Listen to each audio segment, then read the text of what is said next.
আজকে বানাবো বড়া পোস্ত। এটা কিন্তু কোনো ডাল দিয়ে না, এটা করব বেসন দিয়ে। বেসনকে বড়া করে আর এই পোস্তটা বানাবো। আর এটা কিন্তু খেতে দারুণ হয়। আর গরম ভাতে এটা কিন্তু ঝাল ঝাল পোস্তটা হয়, দারুণ লাগে, বা ডালের সাথেও ভালো লাগে। তো এই বড়া পোস্ত করতে কিন্তু খুব কম সময় লাগে, আর খুব কম সময়ে কিন্তু এটা খুব সুন্দর করে হয়ে যায়। নমস্কার, আমি অনু। আজকের বানাবো বড়া পোস্ত। চলুন তাহলে দেখে নিই আজকের রেসিপিটা।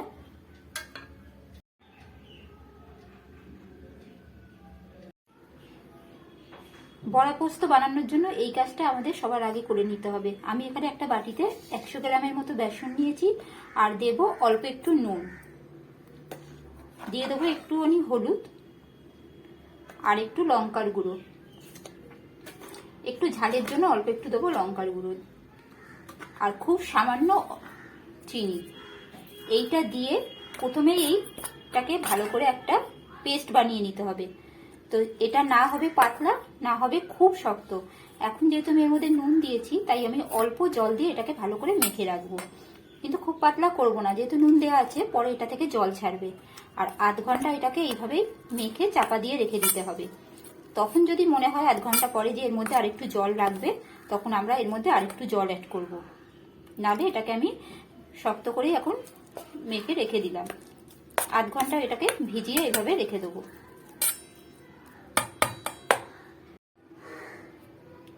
আধ ঘন্টা পর দেখুন আপনাদেরকে আমি দেখাচ্ছি। ব্যাটারটাকে কিন্তু আমি খুব ভালো করে ফেটিয়ে নিয়েছি চামচে দিয়ে। তো ব্যাটারটা ঠিক এই রকম হবে, যাতে আমরা হাতে তুলে বড়াটা ভাজতে পারি।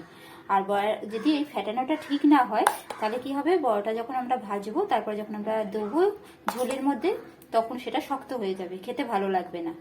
তাই এটাকে খুব ভালো করে চামচে দিয়ে হোক, হাত দিয়ে হোক, যেভাবে সুবিধা আপনারা ফেটিয়ে নেবেন। এখন বড়াগুলোকে ভেজে নেবো। তার জন্য কড়াইতে আমি সাদা তেল দিয়ে দিয়েছি। আপনারা মন করলে সর্ষের তেলও দিতে পারেন। আমি বড়াগুলো সাদা তেলেই ভাজবো। আর বড়াগুলো দিতে একটু অসুবিধাই হয়, যেহেতু একটু পাতলা থাকে। তো তাও আমাদের সাবধানে একটু বড়াগুলো ছোট ছোট করে দেওয়াই ভালো। ছোট ছোট করে দিলে, কারণ পরে এটা ঝোলের মধ্যে গিয়ে বড় হয়ে যাবে। তাই একটু ছোট করে করে বড়াগুলোকে দিয়ে দেবো।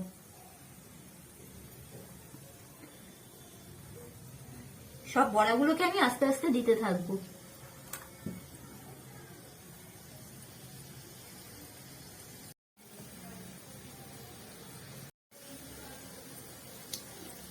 এরকম ভাবে সব বড়াগুলো দিয়ে দেবো। আমার বড়াগুলো মোটামুটি দেওয়া হয়ে গেছে। এখন আমরা 1-1.5 মিনিট এটাকে অপেক্ষা করবো। একেবারে লো ফ্লেমে রেখে অপেক্ষা করব।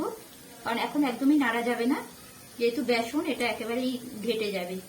তাই 1-2 মিনিট পর আমরা আস্তে আস্তে এটাকে ওল্টানোর চেষ্টা করব।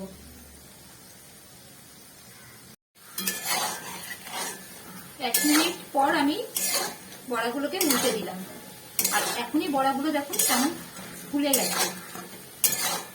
ছোট ছোট করে দিলাম, তাও কিন্তু অনেক ফুলে গেছে, কারণ ভিতরটা হালকা আছে, তাই জন্য এটা ফুলে যাচ্ছে। ভাজতে ভাজতে যখন কালারটা ঠিক এরকম আসবে, খুব বেশি লাল করা যাবে না, তখন আমরা এটাকে তুলে নেব।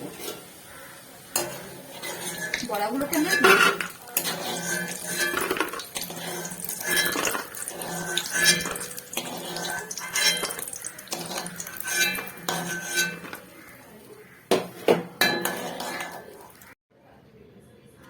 এখন কড়াইর মধ্যে আমি দিয়ে দিলাম সর্ষের তেল।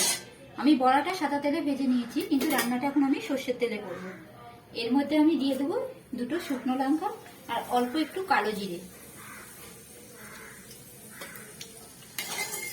দিয়ে ফোড়নটাকে গরম করে নেব। এখন দিয়ে দেবো এর মধ্যে কিছু কেটে রাখা আলু। আর আলুগুলোকে আমি লম্বা লম্বা করে কেটেছি, যেমন করে আমরা আলু ভাজা করি সেরকম করে আমি আলুগুলোকে কেটেছি।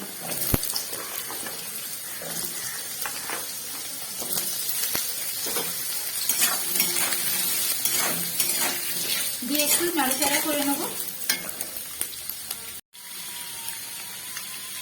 দিয়ে দিলাম একটু নুন আর একটু লঙ্কা, একটু হলুদ, গুঁড়ো দিয়ে দিলাম। আর দেবো একটু অল্প একটু সামান্য লঙ্কার গুঁড়ো দিয়ে আলুগুলোকে ভালো করে ভেজে নেব। গ্যাসটাকে লো ফ্লেমে রেখে আলুগুলোকে একটু ভালো করে ভেজে নেবো।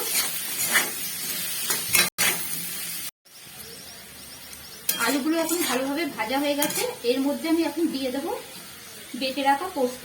আমি এর মধ্যে 4 চামচের মতো পোস্ত নিয়েছি আর 6টা-7টা কাঁচা লঙ্কা নিয়েছি। এখন এটাকে আমি ভালো করে পেস্ট করে আছি, এটা আমি এখন এর মধ্যে দিয়ে দেবো।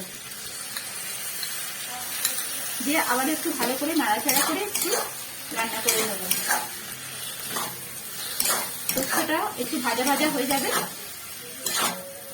ততক্ষণ আমি একটুখানি নেড়ে ছেড়ে ভালো করে রান্না করে নেবো এটাকে।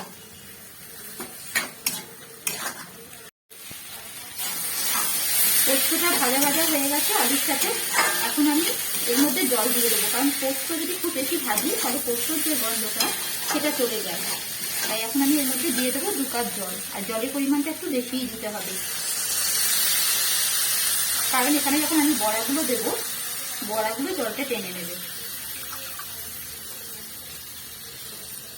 মানে 2 কাপ আমি 2.5 কাপের মতো জল দিলাম। এই সময় নুন মিষ্টিটা একটু চেক করে নিতে হবে। নুন যদি মনে হয় লাগবে তাহলে আরেকটু নুন দেবো।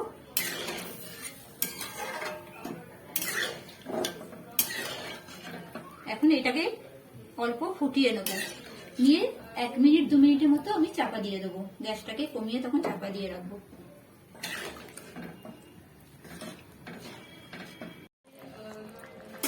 এইটা ফুটে গেছে, আমি এর মধ্যে এখন একটু নুন দিয়ে দেবো, কারণ আমি চেক করে দেখেছিলাম একটু নুন লাগবে, তাই একটু নুন দিয়ে দিলাম।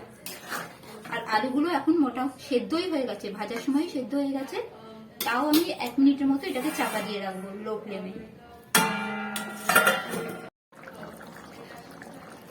1 মিনিট পর আপনাদেরকে দেখাচ্ছি। আমি ঢাকাটা খুলে দেখলাম যে এটা ঠিকই আছে। এবার এর মধ্যে আমি দিয়ে দেবো ভেজে রাখা বড়াগুলো।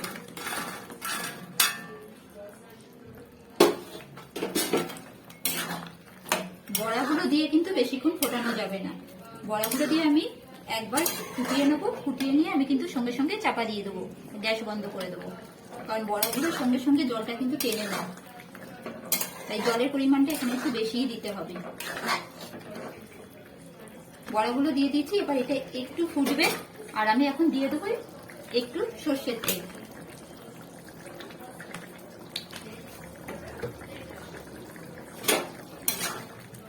একটু নাড়াচাড়া করে নেবো।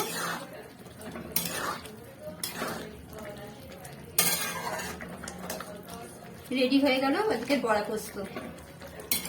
দারুণ খেতে হয়।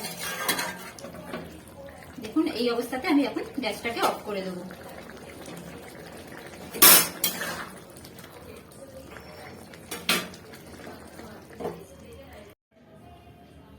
অবশ্যই একবার বানিয়ে দেখবেন এই বড়া পোস্তটা, এটা কিন্তু খেতে দারুণ লাগে।